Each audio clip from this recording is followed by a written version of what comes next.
Good morning. I'm Gillian McCannon, Chair of NHS Western Isles, and I would like to welcome you to NHS Western Isles Annual Review. Appraising the performance of the year 2022-23, and I would like to wish and extend a warm welcome to all of you who are viewing this presentation online.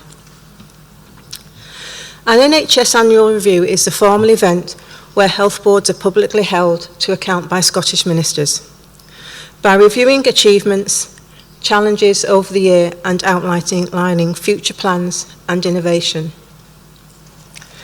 This review provides an account of the board's performance.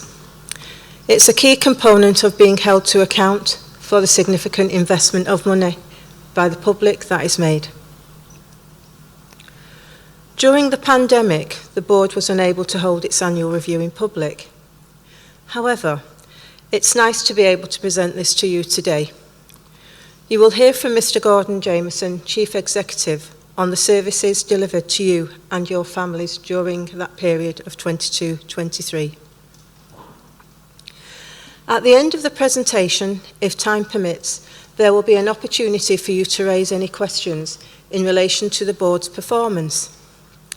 However, I must advise you that I will not take any questions relating to care delivered to an individual, nor will I take any questions relating to a named member of staff. I have received a number of written questions already, and these will obtain a formal written response. NHS Western Isles is committed to being open, transparent and accountable in its delivery to services to the residents of the Western Isles. During a period of unprecedented pressure placed on the health and social care system, I would like to express my thanks to all staff for their dedication, hard work and commitment to maintain the board's ability to continue to care for you and your families. As we recover from the pandemic, we continue to deliver care in a safe and compassionate way to our communities. The demand on services post-pandemic has never been greater, and you will hear from the Chief Executive on how the board has met these challenges and ensuring, where possible, that everyone obtains care in the right way, at the right time, while waiting as little time as possible. I will now ask Mr. Jameson to take you through the board's performance. Thank you.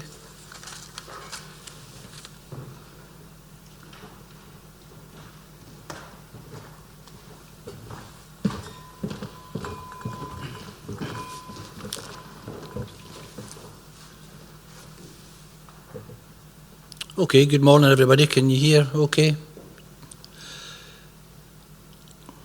Let's just see. So, thank you, Chair, and welcome everybody and anybody who's joining us online. Welcome to you as well. The annual review is very, very important for us. It is our opportunity to share with the communities that we serve the care and services that we've delivered throughout the year, and to account for everything that we've done and also give you some idea about our performance during that year. I have to say we have a great sense of pride around what we do, and there are a lot of successes and achievements that I will cover during this conversation.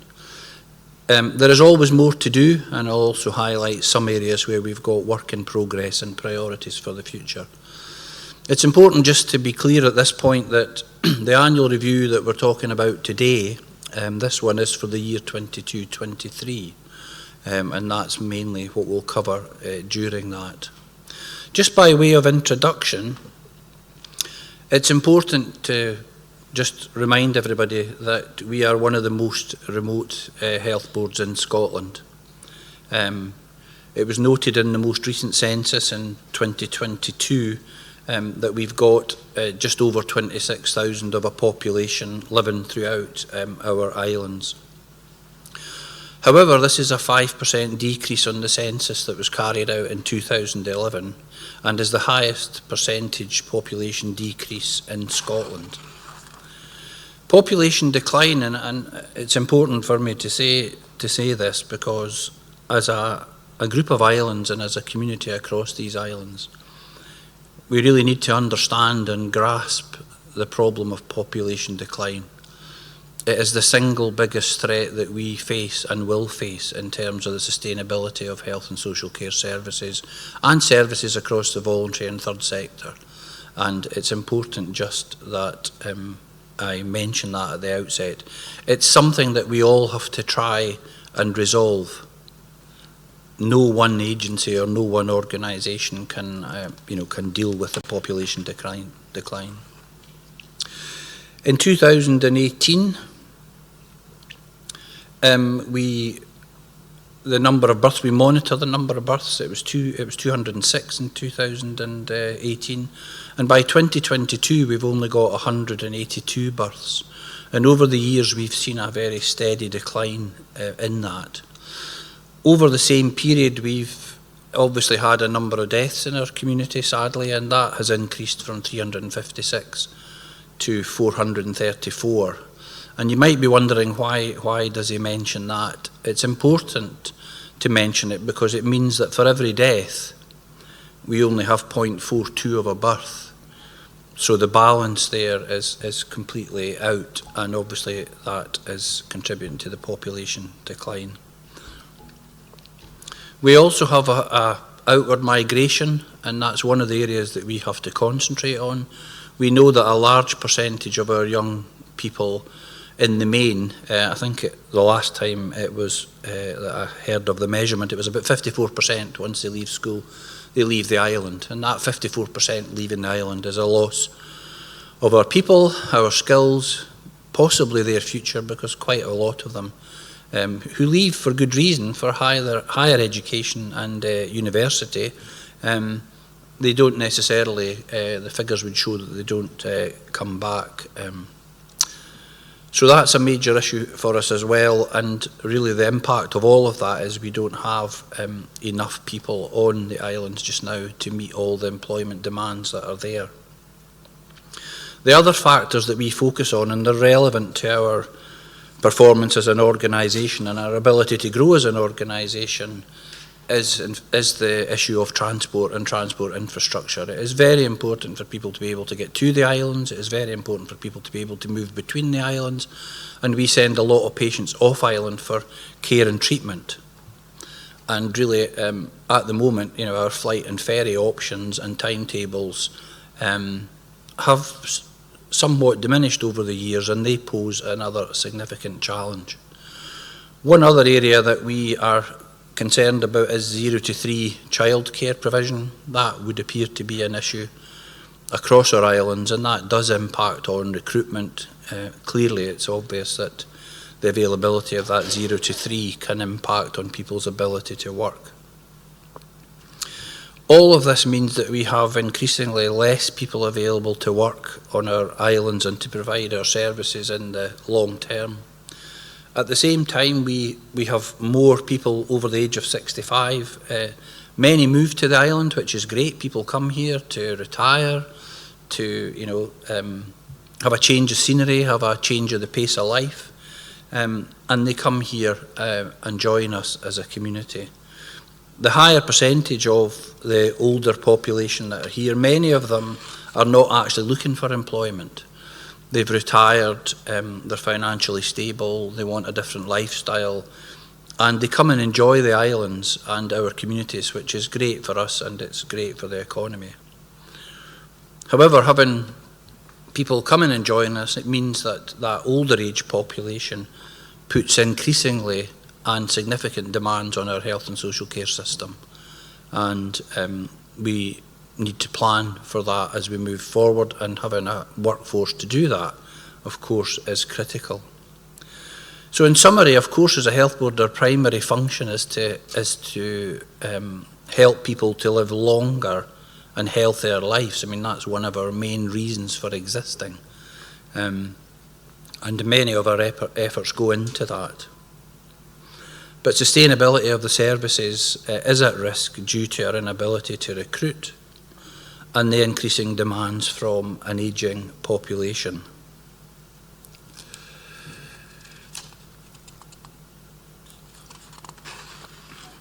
just to attract and bring people to the island and the islands. I mean, we have a number of things that we're doing. You might say, having said just what I did mention, what are we doing about the population decline? Well, we're doing quite a number of things.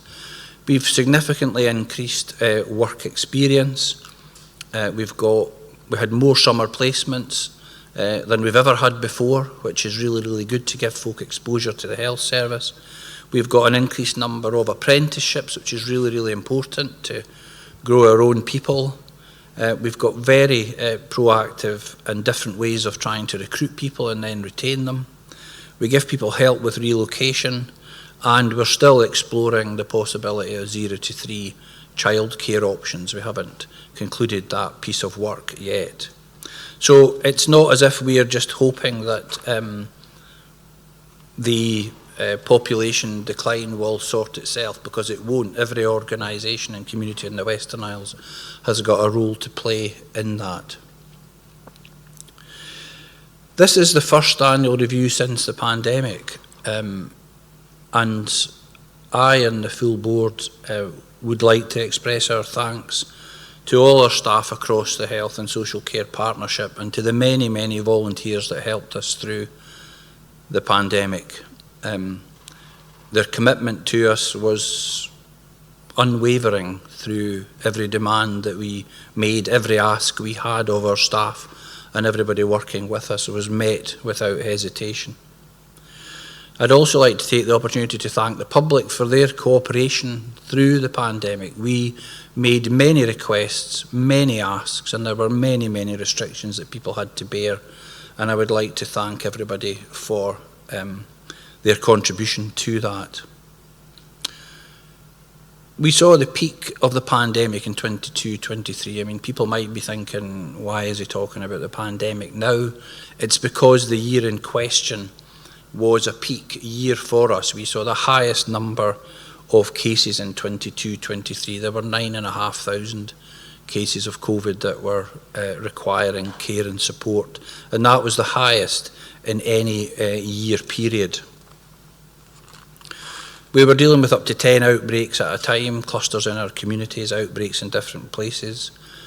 One of the notable things is that we had a very high uptake of the COVID vaccination in 22-23. The uptake of the COVID vaccination was just over 15,500, and similarly flu was about 13,500. So we had very, very high levels of uptake. It's an important opportunity today just to remind people that COVID has not gone away. It is still out there in our communities. It is still causing harm to people. And I would encourage people, those that are eligible, to give serious consideration to whether or not they want to top up the vaccination protection as we enter into the late autumn, early winter period for 23-24. So COVID vaccination and flu vaccination are both available just now, and I would certainly encourage those people who are vulnerable or who have vulnerable people around them to give serious consideration to that. The pandemic meant that we had extended waiting times across many of our services. It did seriously interrupt the provision of health and social care, particularly for diagnostic interventions and treatment. But I can reassure you today that we have made very significant progress in recovering back to pre-pandemic levels of activity. Very, very important that we catch up with what we call the COVID debt that gathered up during the pandemic period. And our staff across all areas are making efforts every day to catch up, and I'll cover that a bit later on in the presentation.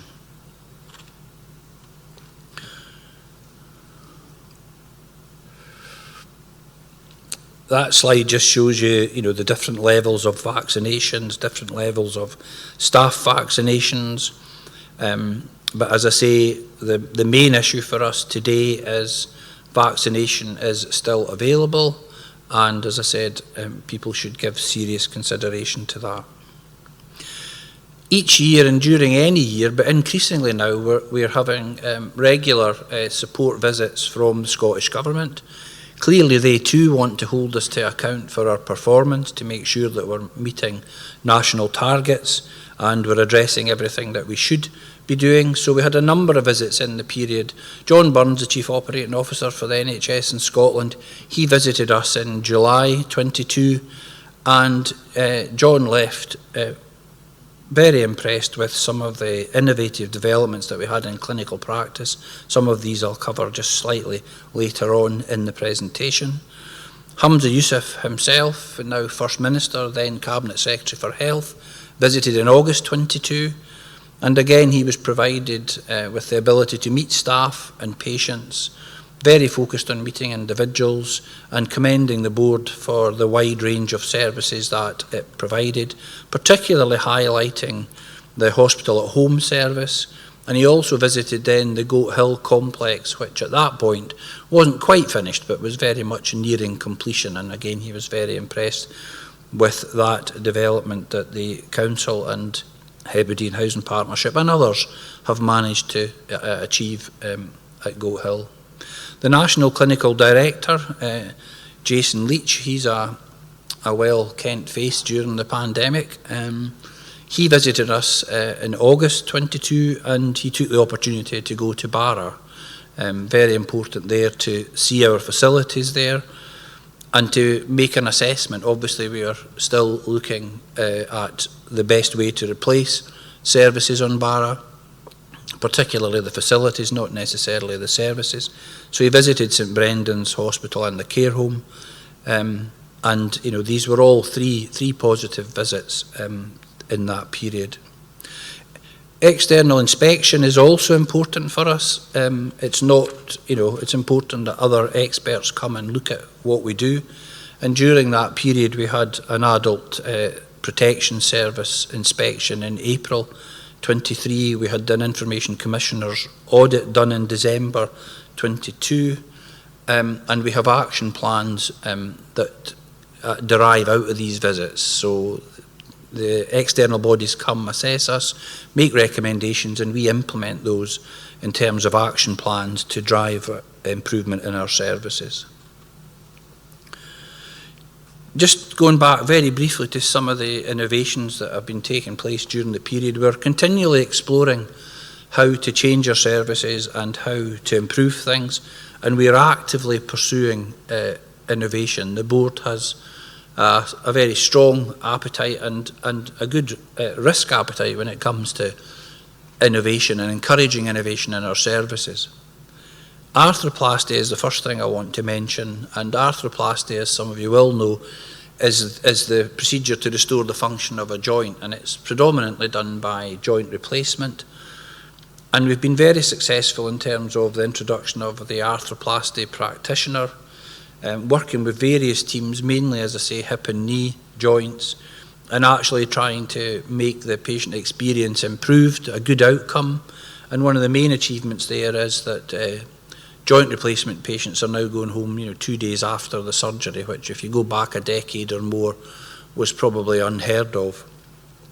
So some are discharged on day 1, but if we get them home and they're happy by day 2, that's good, and the patient experience back from that has been excellent. To give you some idea of numbers, I mean, we have increased the number of joint replacements we're doing. I mean, linking back again to our increasingly elderly population, then joint replacement is one of the things that you see very, very often as a need that people have as they get that bit older. So in 2019-20, we were doing 57 hips and 46 knees. But by 23-24, we're playing obviously a bit of catch up. In 22-23, that was up to 77 hips and 91 knees. So we managed to increase that. And this year to date, we've done 48 hips and 48 knees, and that was just in the beginning of November. So very pleased with that ability to do joint replacement here and to do increasing numbers of joint replacements. The second thing I want to mention, which was a very exciting and very important innovation for patients. And it relates to those patients that have cardiac symptoms, usually chest pain or normally chest pain. And in the past, what we would do for these patients is we would do a CT scan. So we can do CT coronary angiography to look at the coronary arteries. And once we had done the CT scan, depending on the results, we would refer those patients that needed onward referral to the Golden Jubilee Hospital in Glasgow. They would then undergo further intervention there, and they may or may not move on to surgery after that. But the staff brought in an innovation called heart flow. And how that changes the situation is that once the CT scan is done, and previously we would make our decisions on that CT scan alone, the scans are sent immediately across to the United States to a company called HeartFlow. And the HeartFlow company apply further expert analysis and artificial intelligence to the CT scan itself. And they are able then to produce a further analysis that really narrows down with a high degree of accuracy those patients that actually need further cardiac intervention right away. And it also identifies those that actually don't need further intervention but could be managed more conservatively with medication and other advice. So what that does is it allows us to make sure that the patients that need to go to the National Heart Hospital go immediately, and those that don't need to go stay here and are treated here. And obviously that takes a lot of unnecessary workload out of the National Heart and Lung system, which otherwise would just get all our patients, and some would go all the way over there, and then they would just have to come all the way back because they didn't actually need intervention. So that heart flow innovation is a particular one that we're very, very pleased about. It's also worth mentioning here, although it's not here yet, but members of the public may be aware that we have now got the funding in place to have a permanent MRI scanner here in the Western Isles. That will change significantly the clinical management of patients, the speed with which patients get diagnostic procedures done, and for acute patients that need MRI scanning, that will be here in place, and it will reduce the amount of off-island travel for that investigation. Really looking ahead, having an MRI scanner is a pretty fundamental tool of clinical practice, and in terms of our sustainability as a service and recruitment and retention, it really is a system that we need to have in place. It's about a £2 million investment, and it will take somewhere between a year, 18 months, at the outside 2 years to bring it in. There's a lot of preparatory work needs to be done for such a specialised piece of equipment, but that work is underway. Also driven by staff, further innovations, always looking for them in clinical practice and clinical care, and we've introduced a couple that are worth mentioning. We now have an acute assessment unit in the hospital, in the Western Isles Hospital, which allows for rapid assessment of patients, the ones who don't necessarily or may not necessarily need hospital admission. They go in there, they are assessed, and we can then possibly give them some other alternative to admission to hospital.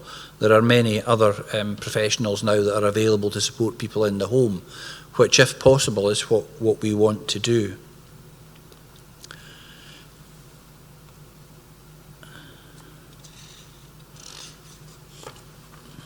The second one I wanted to mention there is hospital at home, and people may or may not have heard of that. So we are trying to develop alternatives to hospital admission, if we can. So full range of mental health support, community nursing support, social care support, ambulance service support, and also a team of staff who, if it's possible to care for you in your home, will do so, and they are sitting alongside community nursing, which has always been there and provides a service as well. So hospital at home and the acute assessment unit are two very important developments for us, particularly important as we head through the late autumn and into early winter for 23-24. We continue to work with social care at home, supporting the care homes, and we have increasingly very, very close working with the Scottish Ambulance Service. Mental health is a main and a major priority for us, and this development here that I'm going to mention is Cooth. Cooth is an online mental health and wellbeing platform. It's particularly targeted at young people, so aged between 11 and 25. It is available out of hours, which is really important, 5 to 10 p.m. And it's there as a self-help community support. We've carried out assessments of it, and we've had over 970 people that had logged in and accessed that service. So it looks to deliver accessible, stigma-free and anonymous mental health support, which is really, really important in our community. And the out-of-hours support that Cooth provides is also really, really important. That's part of our child and adolescent mental health service design, and it's obviously targeted at, importantly, our children and young people.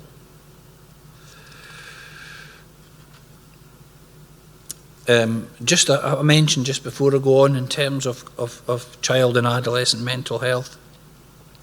We have seen fairly significant investment in child and adolescent mental health. We've been given around about £500,000 of investment from the Scottish Government. Mental health remains a priority for the Scottish Government, and we've, through that £500,000, been able to put into place new posts for learning difficulties in psychology, increased support for child and adolescent mental health in terms of community psychiatric nursing, also some input which is underway in terms of occupational therapy and dietetics.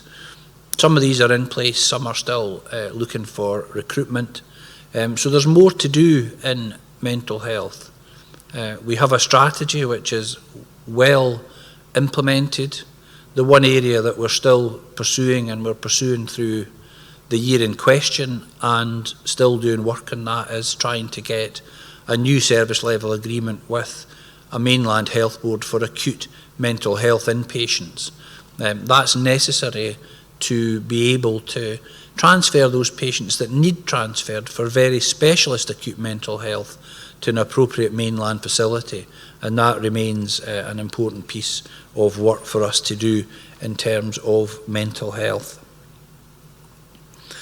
This slide, it's a bit busy, but it's moving more towards our performance. The annual delivery plan is the document by which we currently have a contract between ourselves and the Scottish Government, and it relates to areas of service delivery and compliance with all the targets that go with them, and it covers a myriad of areas. Very importantly, urgent care. That's a developing area for us. It's one of our biggest areas of sort of multiple development, to get these alternatives to hospital admission, to get very good and responsive levels of support in the community. It covers innovation and adoption, and some of these innovations, I've talked about a couple of them already. Our workforce, and I'll come on to that later on. Hospital at home, finance, which I'll cover shortly. Very importantly, cancer care as well, and primary care.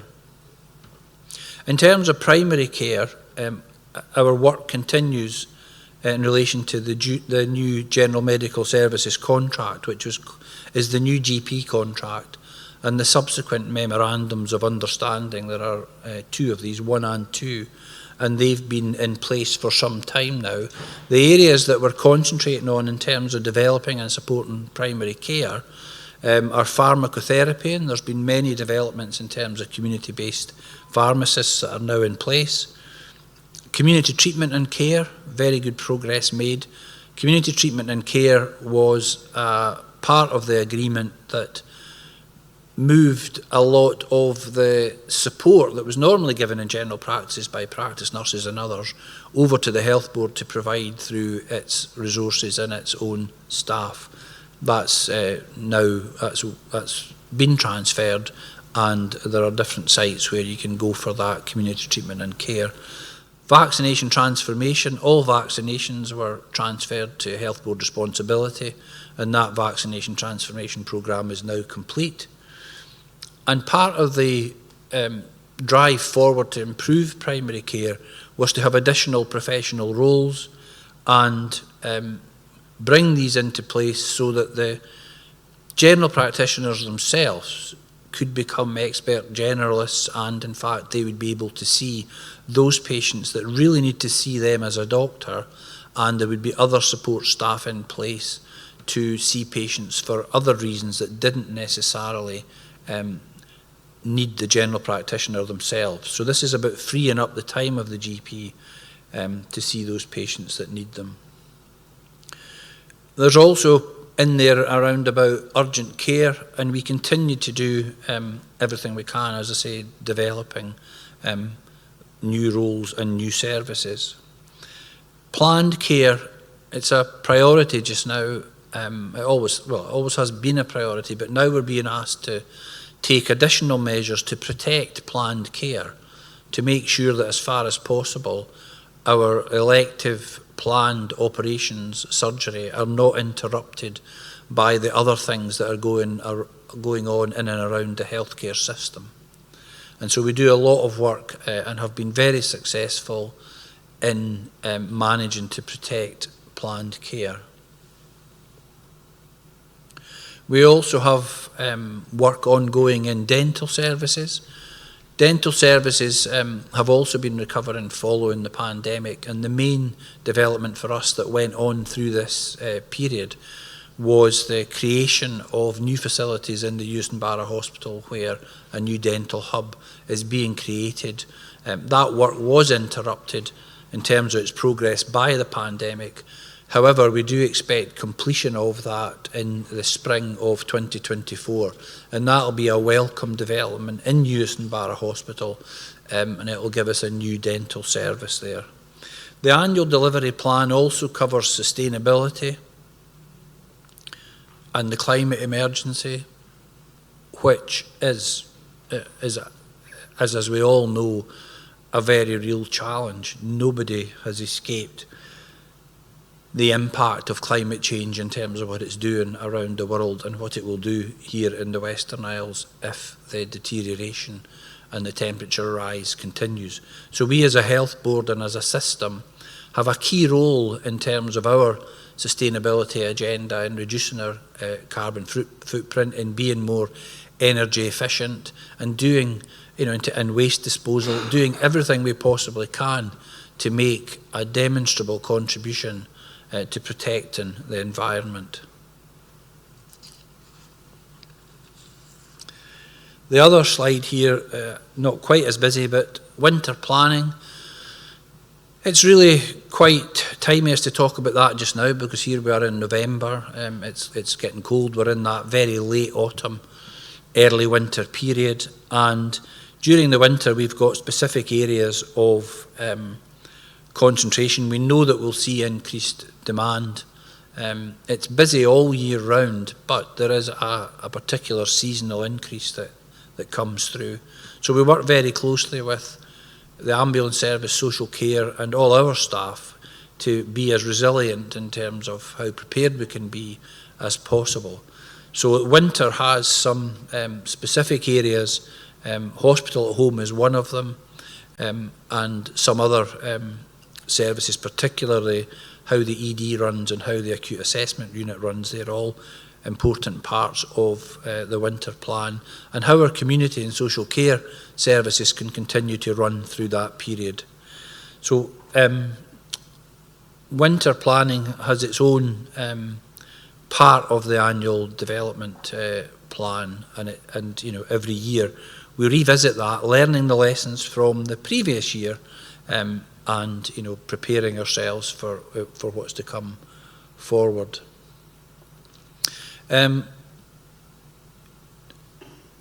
Winter planning is a whole partnership approach. It's not just what does the Health Board do, it's what does the Health Board do, how do our colleagues in the Council contribute, how does the third sector contribute, the voluntary sector. It's very much a joined up effort.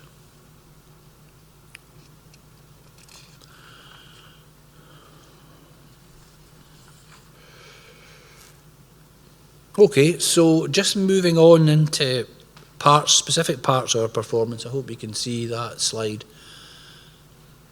So the Health Board has very specific requirements, duties that it has to meet, not optional. We have very strict financial performance expectations. And I'm pleased to say that we have, through the contribution of all our staff and effective stewardship of all our resources, met our financial commitments for the last 15 years without fail. That is a record that is quite outstanding in terms of what our staff have managed to achieve during that period. The board has a capital allocation every year, so it's mainly for building and equipment. It's around about 3,300,000, and we've made some very notable improvements to our services. We had a major replacement of boilers at the Western Isles Hospital.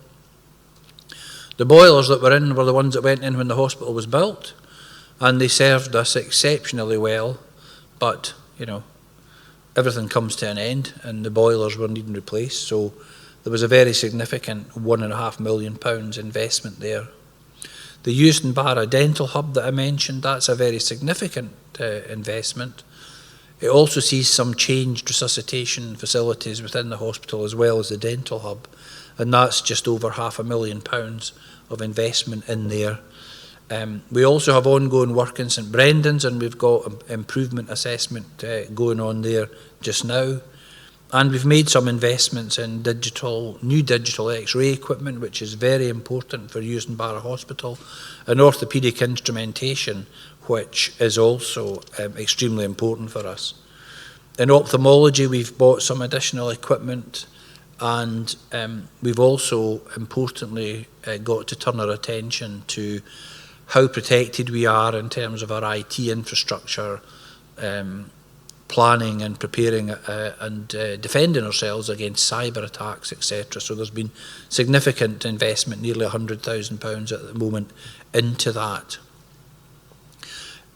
Looking forward in terms of capital, we've just replaced the water tanks at the Western Isles Hospital. That was almost £600,000 of capital investment to get us onto a better, more modern water system. Some improvements to the renal unit of just over 160,000, and we're looking to replace general X-ray rooms in the Western Isles Hospital and in Euston Barra Hospital, around about, again, 600,000 for that. So every year in terms of improving our building and our equipment for you is really, really important to us. So we've got a programme every single year, and we manage in most years to deliver the priority items. There's always a choice to be made about what you can invest in and what you need to wait a bit longer for, but we've done very well in terms of that. You can see that the overall budget to us, it's just over 103 million there, and as I say, we've managed to live within our financial resource for a considerable period now. I just want to turn for a minute to workforce. I mean, I've talked a bit about it in terms of the population decline. Why did I mention that? Well, I mentioned that because population decline manifests itself right away in our workforce. And I mean, I've been here in the Western Isles now for about 17 years, and we are in a more difficult position now in terms of recruitment and retention than this Health Board has ever been in. and that is directly linked to population decline as one of the primary reasons. But we succeed through the efforts and commitment of our staff. No question about that. We've got just under 1,050 people work for us. The workforce is ageing, with 45% of our employees over the age of 50. Not that there's anything wrong with being over the age of 50. And the highest proportion are in the 55 to 59 age group. So, the weight is towards, we've got a workforce that is ageing. I've mentioned the consequences of population decline in terms of our ability to recruit staff. Over the last 12 months, we've had 450 posts that have been advertised. And in terms of recruitment, it's very, very challenging. Some of these posts have been advertised 10 times or 12 times, and they're still not filled. And these are unprecedented experiences that we're having in terms of trying to recruit staff. We are trying to promote the Outer Hebrides. It's not just about, here's a job we've got. It's about, here's a place to live, to work, to stay, to enjoy your life, and we happen to have a job in this area that might be of interest to you. So a lot of our efforts go into selling the whole place and marketing the whole place and the benefits of living here in a beautiful set of islands in a safe community. So it's the whole package that we're using in terms of recruitment. And it's genuine. There's nothing in it that's made up or fabricated. It's all true about the place where we live and work. We listen to our staff and we value what they have to say. So we have a national system now which is called I Matter. And that is a survey in our staff that's conducted every year, and we have made steady improvement in terms of the number of staff that have participated in that survey, and we've had very encouraging results across multiple areas that staff are asked to comment on, and it's very positive that we have had very good results from that in terms of how staff feel about what it is like to work for us, how they are treated, how they're trained, can they speak up. There are many, many, many areas, and so that is an area. Our score currently sits in what they call strive and celebrate. So it's a good result that we had again during this period and again this year. But we never rest on that. It's always about continually improving how we engage with staff and how we listen to them. Sickness absence is something that I'll mention because it's always an area that we're measured on every year. It is a target, and the target is 4%, and our sickness absence for that period was 6.2%, which is higher than the target, but realistically, to be sitting at that level during the period that we were going through is not a particularly poor result, I would say.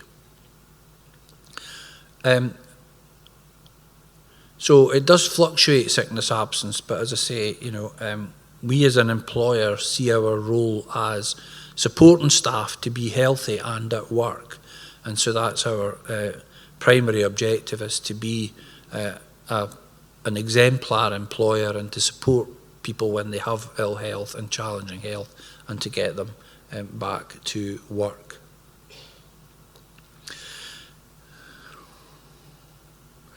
We have many, many ways that we support staff. We want staff to be well informed. We have an employee assistance programme. There is the really, really important area of whistleblowing, so we encourage staff to speak up.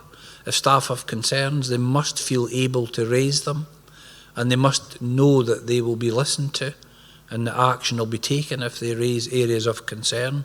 So we've got a very well established whistleblowing policy and whistleblowing champion, and one of our non-executive directors also leads on that.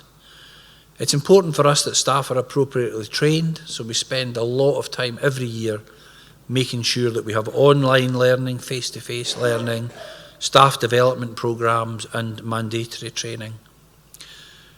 Wellbeing and attendance, I've covered attendance a bit, and we have a wellbeing group.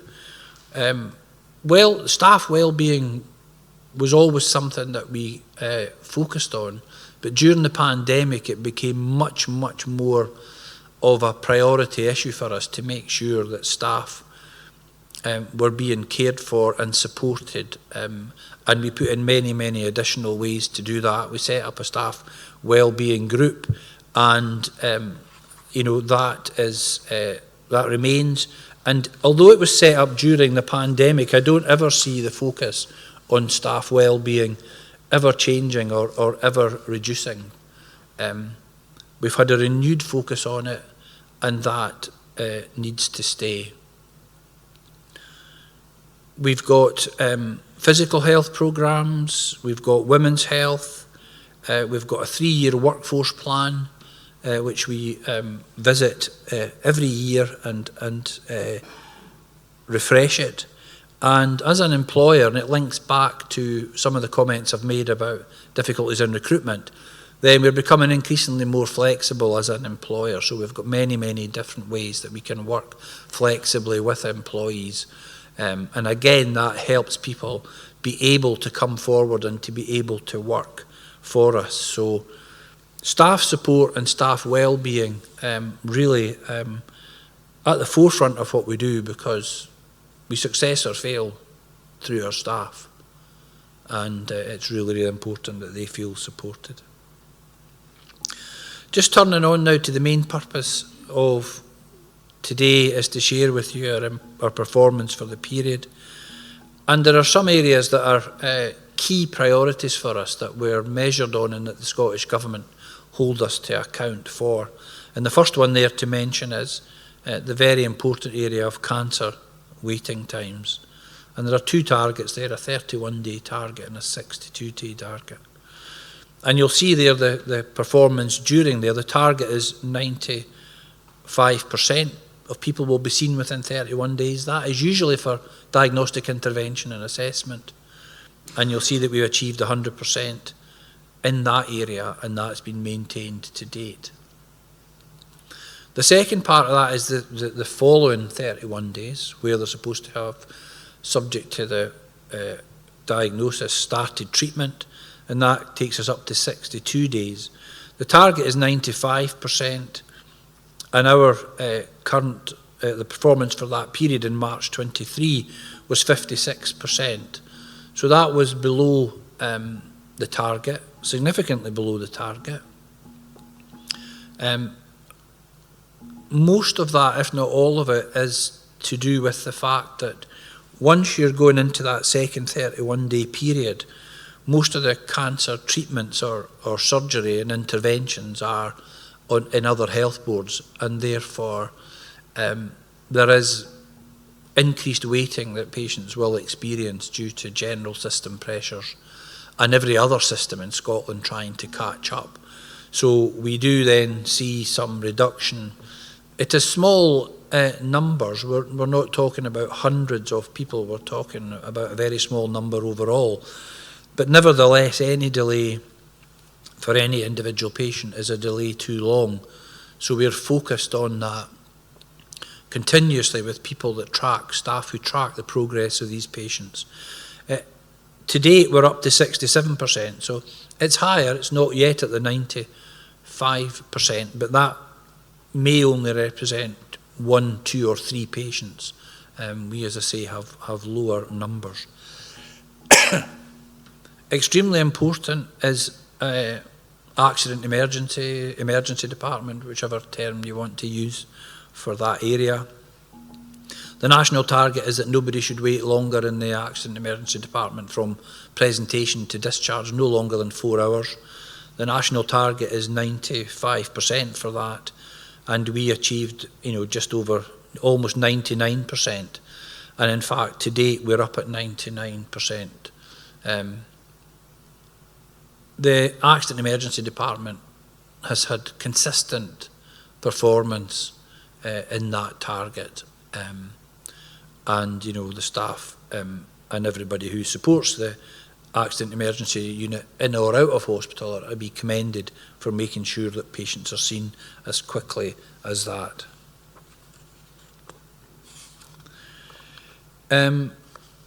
Just moving on to waiting times. So generally, waiting times covers diagnostic procedures, it covers surgery, it covers clinic appointments, and we've made excellent recovery over the last 12 months in relation to inpatients and day cases, reducing those waiting from 500 just after the peak of the pandemic, now down to 300.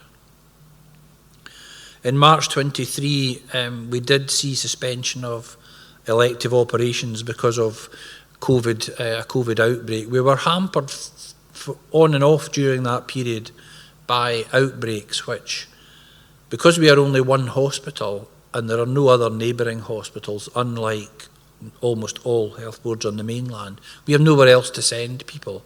So we have to keep that hospital open and running, which means that we have to sometimes shut down services to stop the whole hospital becoming paralysed and closed. So we did have some interruptions during that period.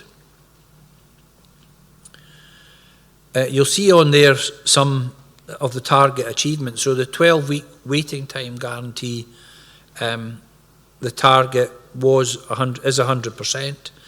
We achieved just under 73% in March 23, and we're at 74% now. So that's part of that recovery as we come out of the pandemic, and we're catching up on the work that was outstanding. And new patients, of course, that present all the time. New outpatient appointments, so shouldn't be waiting over 12 weeks. Target was 95%. We achieved 76% in 2023, and we've still got some further work to do there, just over almost 71%. Part of that's to do with if there are transport issues getting to and from the island, then that has a very quick and a very direct impact on our ability to run some of the visiting outpatient clinics. So you'll see again there, just to choose another one, diagnostic tests. So there are 8 key diagnostic tests that are monitored on an ongoing basis, whether that's a CT scan, an MRI, many other tests, and we are monitored on them and report on them every week. So 81% of patients waited less than 6 weeks for the 8 key diagnostic tests, and that is a particularly good, it's a good level of access for our population. There are many other parts of Scotland where they would not be accessing diagnostic tests anything like as quickly as they can do from here. And just touching again on the child and adolescent mental health services, target for access to that was 90%, and we've achieved 100% of people getting prompt access to child and adolescent mental health services, and we've managed to maintain that to date.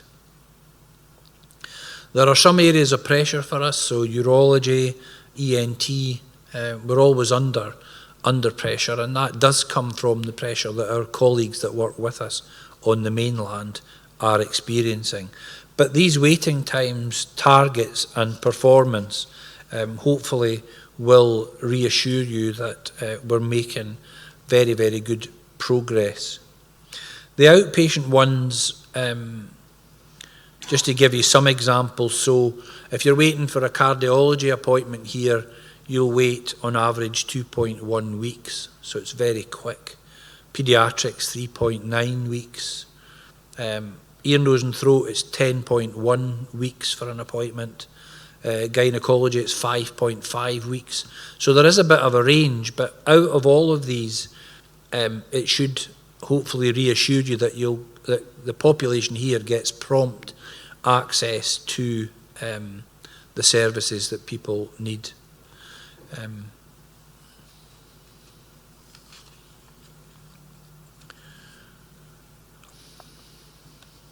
So our health priorities, looking ahead, we need to work, as I said earlier on, with our partners to address that issue of population decline. I can't overemphasise that to anybody that's here or anybody that's listening. It is something that we need to recognise. We can't turn a blind eye, we can't turn our back on it. It's here now and it is increasing every single year. We'll continue to keep waiting to a minimum, and that's where our efforts go every single day. We need to see a renewed focus, a very strong focus on health promotion, illness prevention and increasing life expectancy. And we know that there are significant causes of harm. So obesity, alcohol, drugs, there are main causes of harm in our community, and we have to concentrate on these. So a renewed push needs to come forward in terms of illness prevention, health promotion. Primary care development, that will continue. I mentioned earlier on the work that's going on there. There's still work to do there. Primary care under constant, significant pressure in terms of demand. And we've got a team, a board that works to deliver that. Mental health and well-being, there's work still to be done there. Climate emergency and sustainability, that work will go on. And as I say, we have a key role as a health board to play in that. Cancer will remain a priority. We know that the number of people who are going to experience cancer will unfortunately increase. But there are many, many new interventions in cancer and improving survival and cure rates, but we will continue to be focused on cancer. And digital health. Digital health will make one of the single biggest contribution probably to how we deliver health and care services. And it's how that will be applied. Digital health could accelerate at a rate much, much faster probably than we as human beings are able to cope with. So the rate limiting factor probably in terms of digital health will be how much can we cope with as a system, because there are many, many multiple interventions that are around. And artificial intelligence will sit around the digital health developments. And artificial intelligence, we've only seen the tip of the iceberg with artificial intelligence. So you may not have heard of, there is a piece of work that's been done that uses CT scanning and artificial intelligence to predict heart attacks 10 years before they happen. So there are all sorts of things that are going to happen in terms of digital health and artificial intelligence that we, as a system and as a community, will benefit from. It's important also, just in terms of the staff and our services, just to let you know about our system and our staff. As I said to you earlier on, we succeed through our staff. And there have been a number of notable awards and recognition for our staff. So our cardiac CT radiographers won 3 prestigious UK Society of Radiographer awards. They got Scottish Team of the Year 2023. They got UK Team of the Year and also the Patient Choice Award for exceptional care. The Macmillan team won the UK Macmillan Professionals Excellence Award. One of our GPs, Dave Rigby, Realistic Medicine and Therapeutics Clinical Lead, he was a finalist in the Scottish Health Awards for Leader of the Year. One of our physiotherapists, Mary Lou Stillwell, she was shortlisted for AHP Scottish Health Awards. Our practice education facilitator, Anna Morrison, was shortlisted as Practice Educator of the Year at the 2023 Nursing Times Workforce Summit and Awards. And Mary Smith, one of our Macmillan, she's a Macmillan Advanced Clinical Nurse Specialist and Team Leader, and she has just been awarded the prestigious title of Queen's Nurse. The catering department was awarded Eat Safe Award by Environmental Health, and we have a Defence Employer Recognition Scheme, and we got the Silver Award for that, formally recognising the support that organisations give to the armed forces and the community. So it's important just to let you know that the efforts of our staff and the successes of our staff are being recognised. I think now, for me, I could just like to thank you for listening, and hopefully what I've been able to share with you gives you some reassurance about the efforts that we put in and our staff put in every year in terms of trying to do the best that we possibly can for the community that we serve, and looking ahead also to reassure you that we're very, very focused on what the priorities and the needs of the population are. Thank you.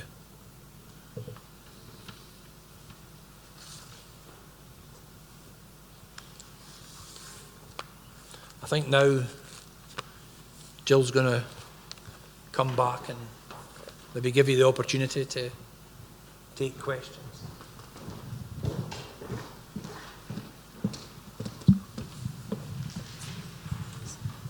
Thanks, Gordon, for taking us through the performance of the board for that period 22-23.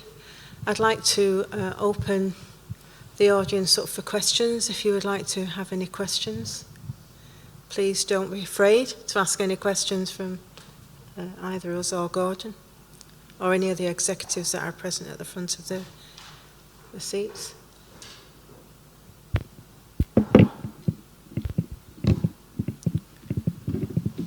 Okay. I'd just like to thank those people who are attending online for their attendance, but also to note that there have been quite a few written questions already accepted from across the island chain, and that we will be responding to those questions, which are important and actually give us some really good ideas of where we can improve, because we can always improve on what we do. I'd like to just say a couple of things before I bring this meeting to a close. First of all, thank you for the audience for attending. It's been really good to see you here. And I'd like to make 2 points. Gordon mentioned about all the staff across the Health and Social Care Partnership and across the whole of the NHS Western Isles from the Buck to Barrow. We couldn't be what we are or do what we do if we didn't have the support of all those people that help us deliver the services that we do to our communities. I think it's also important as well to recognise the important value that everyone across our organisation helps us make us what we are. We don't often see those people in the front pages of the papers. We don't often see them at our meetings, but we know they're there. So all the support staff that help us is really important. I think for me as well, being the chair of NHS Western Isles is a privilege, something I didn't envisage in my career, but I'm absolutely privileged to be in this position. And I'd like to make mention to the board, the executive directors, the non-executive directors that represent our communities do an absolutely dedicated job in ensuring that our performance is maintained and that we actually try and do the best that we can for the people that we serve in our communities. So for myself as board chair, I'd like to thank you most heartfelt for everything that you do and work very hard behind the scenes. I know that because I see that. And the community don't, which is as it should be. We just get on with the job that we have to do. So on closing this annual review, I would hope that you've been able to get the assurances that the board does the best at what we can do with the resources that we have. We are held to account quite highly by Scottish Government, and it is actually great that we've been able to perform as best we have in such a challenging situation. And going forward is from recovery to renew and redesign, and that is where the future will take us. So I'd like to thank you all for attending, both in the audience and virtually, to the executives and non-executive directors and all the staff that work for us in the NHS Western Isles. So thank you.